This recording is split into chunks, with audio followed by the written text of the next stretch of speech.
Apple is finally doing it. After years of being one of the biggest audio platforms in podcasting, Apple Podcasts is now moving into video, properly stepping into video.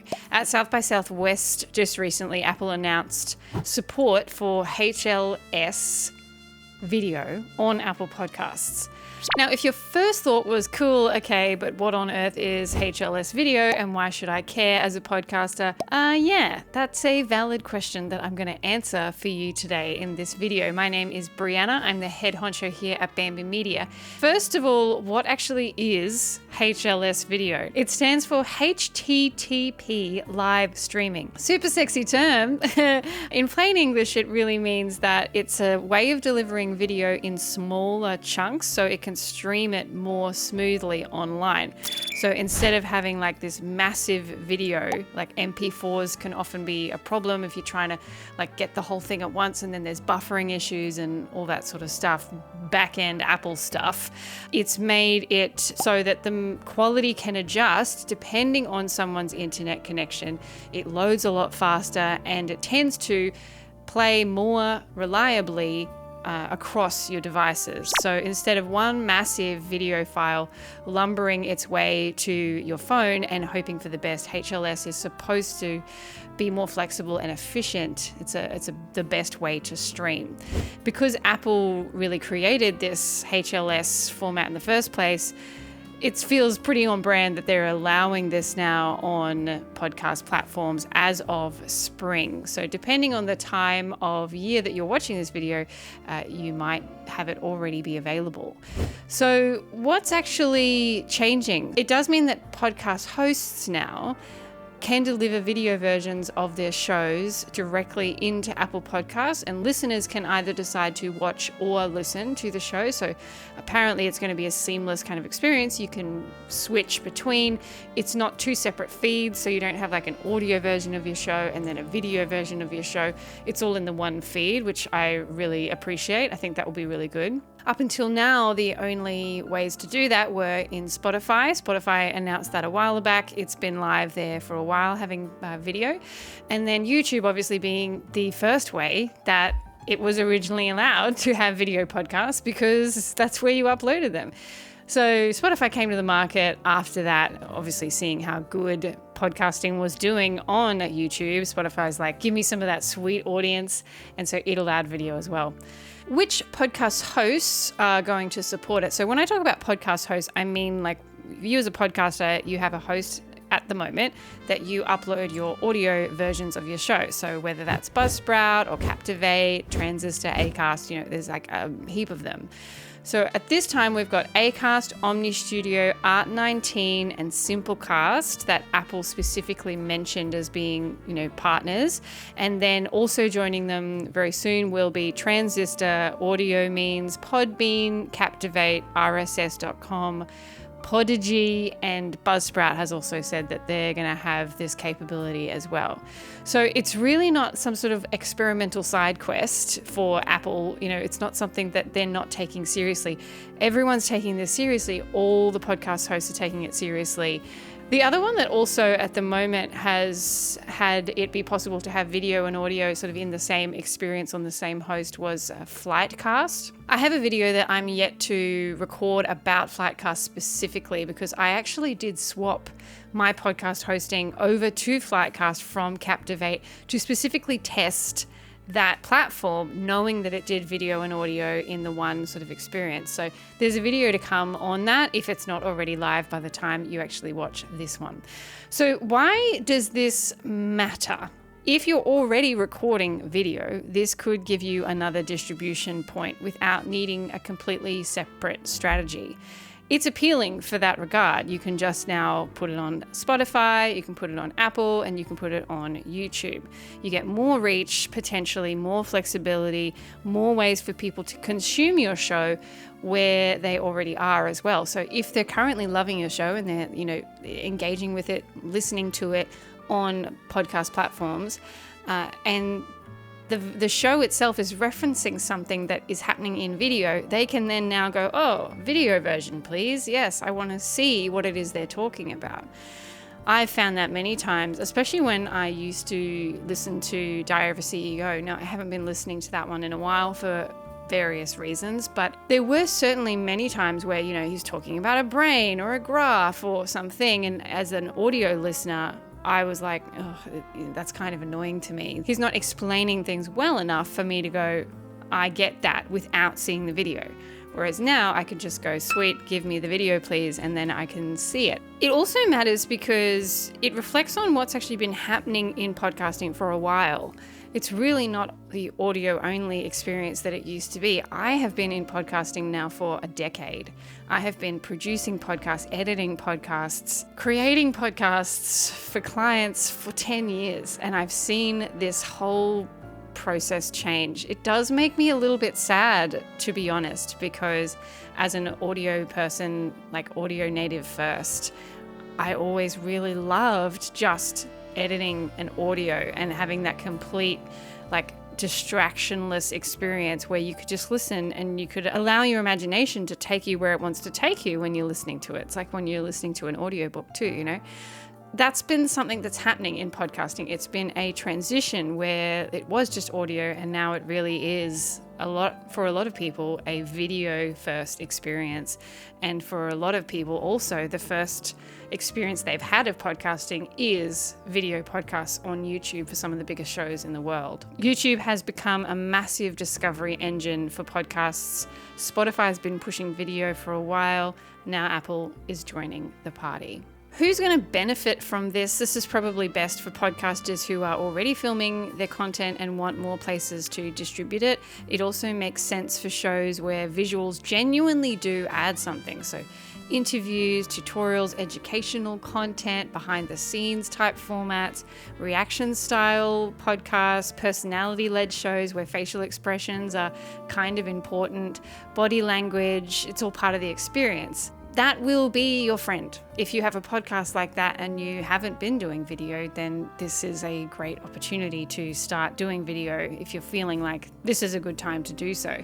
But if your show is already a beautifully audio first, highly produced, designed for people listening while they're driving, walking, cleaning, living their lives, this announcement isn't going to really change much for you. And I think it's also very important to say that not every podcast needs video. Not every audience wants video either. And not every creator needs to suddenly feel like they have to have this full-blown production house just to keep up with what other people are doing in podcasting. Just let that sink in, okay? Because keeping up with the Joneses in podcasting these days, it can be exhausting and also costs a lot more money. And I know that from our services. What we can charge someone for an audio-only experience is far different to what we have to charge them for a video first experience. And then we've got multiple camera angles, there's different layers of complexity and there's editing and all this stuff. So if you are a show where you're already struggling just to do the audio experience, don't feel like you need to do the video experience if you're already strapped. If you feel like it's going to help with the discoverability and things like that, that's a different conversation. The upside on this is that more distribution is generally a good thing. More choice for listeners is also a very good thing. And if you're already making video, being able to get that content into Apple Podcasts is also a smart move. It also matches how people consume content now. Sometimes they want to listen, sometimes they want to watch. Sometimes they start with one and then they switch to the other, as I just mentioned before. So this supports that, which is really good. The downside though, every time a platform expands into video, creators feel the pressure. Suddenly, it's not just record the podcast, it's film it, light it, edit it, brand it, repurpose it, and somehow still also do everything else that you are doing in your life and not be completely overwhelmed and still have money left over after you've spent all that money on all the things. It adds cost, it adds time, and it adds complexity to add video to your slate. And there's also the bigger question around, will people actually watch video podcasts inside Apple Podcasts in any meaningful way? That's a question. What portion of people right now are going to Spotify and watching podcasts on Spotify versus just listening to them.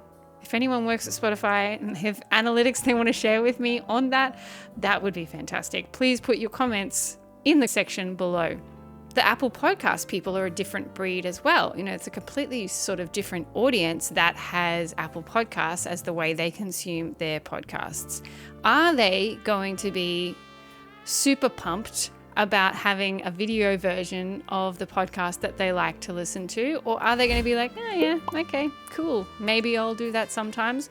For me personally, when it's referencing something particular, because they don't have an audio version of the podcast that cuts out the stuff that doesn't need to be there, it'll be cool for me to be like, cool, I can see the video there and I can see what they're talking about. But most of the time, if I'm listening to something on a podcast, especially if it's 3 hours long, right, and I'm listening to it in chunks, I'm on a walk, I'm like hanging the washing out, things like that. I'm not really engaging with it in the video format. But that's me. That's my personal take on what that actually looks like. YouTube is a completely different ballgame. That's a separate audience altogether. The people watching me right now on YouTube, you're a separate audience to the ones that are listening to me on podcast platforms. You're coming to YouTube to watch something. And increasingly, you're coming to YouTube on your TV to watch something, which blows my mind as well, that people are like, I'm going to sit down and watch this now on my TV, and it's a podcast interview, and it's a completely different experience. YouTube still wins there because right now it still owns discovery, searchability, and monetization by a huge margin. What about ads and analytics? This is the bit that I personally am most interested in, because Apple has said that dynamic video ads will be supported, including host-read sponsorships in video podcasts. So there is clearly monetization potential here, but analytics, that still feels like it might be a little bit murky. They haven't really said whether creators will get proper video-specific reporting inside Apple Podcasts. Will they be able to break down like retention? The kind of stuff that you get on YouTube at the moment in the back end of your YouTube channel. You can see like the retention, how long someone's listening for before they drop off, where they're listening from, what times of day are the best times of day for you to share your content, all that sort of stuff. Like the data is so rich in YouTube that I struggle to see that Apple is going to be giving us the same level of data and analytics, especially because it's got to go through the host, like your podcast host, your Captivates, your Buzzsprout, all those ones that I mentioned at the top of this. They're the ones that are then going to, I would assume, categorize that data, pull all that data from Apple Podcasts, and then put it on the podcast hosting platform for you to review. How much information are they going to be getting from Apple as to the kind of retention and things like that, and the analytics from those engaging with video on Apple Podcasts? This part really matters because for advertisers and brands, better video support is only really half the story. The real question is the measurement behind it. Can brands see meaningful watch behavior? Can creators clearly prove the performance of those video podcasts? Can agencies compare Apple video results with YouTube or Spotify in a way that actually helps them make decisions? And at this point, from what I've read, from what I've been researching, there's not really. Like, we've got the direction, but we don't have the details. And I wasn't at South by Southwest, so maybe they went into more of this information. And again, if you were there and Apple said more things than I can find, then please put them in the comments. That would be amazing. I would love to know more about it. The monetization problem is the next thing. This is where YouTube definitely still has the edge. So YouTube gives creators built-in monetization through AdSense, right? We know this already. It gives you strong discoverability. So people are using YouTube to search for stuff and find things, and then that's where they come to you. That's where you've probably come to me. You've searched for something in particular, and then this video or one of my other videos have come up, and now we're having a chat. YouTube does that. Spotify and Apple, the searchability, at least at this point, is nowhere near. Like, the functionality is not the same. And if we also think about the fact that, like Google, for example, and the AI, Gary Vee that was saying just a couple of days ago at time of recording that Gemini is going to have 30 to 60% of the AI market. What happens with Google and YouTube, because, they're best buds, they're all owned by the same deal. If you're posting things on YouTube and YouTube Shorts, then you're going to be discoverable way more because just that searchability factor. Spotify and Apple can't compete with that, not at this time anyway. YouTube makes more sense to me, even just knowing that. Apple and Spotify may have premium audiences for sure, but they still don't give brands the same level of transparent follower and performance data that YouTube does.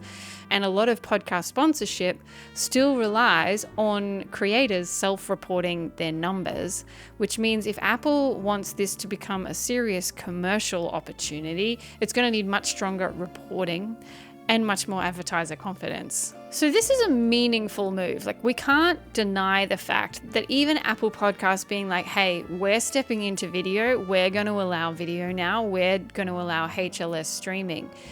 That's huge. That really means that they're aware, like we all have been for a while, that podcasting is absolutely in the mainstream. The bigger story isn't that Apple is doing this. It is, will creators make the move to video? Will all these audio-only shows move to video because they're thinking that this is where the tides are going, this is what I have to do?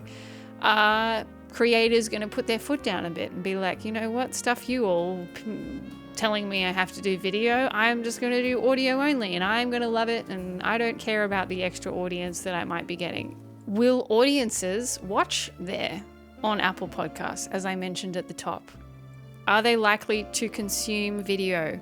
Is it a nice to have and not a necessity? Same way Spotify is doing the same thing. Is it just a nice to have, or is it a necessity for those that consume mostly on Spotify? If you are a person that religiously uses Spotify for your podcasts, how often are you actually watching them, or are you just listening to them?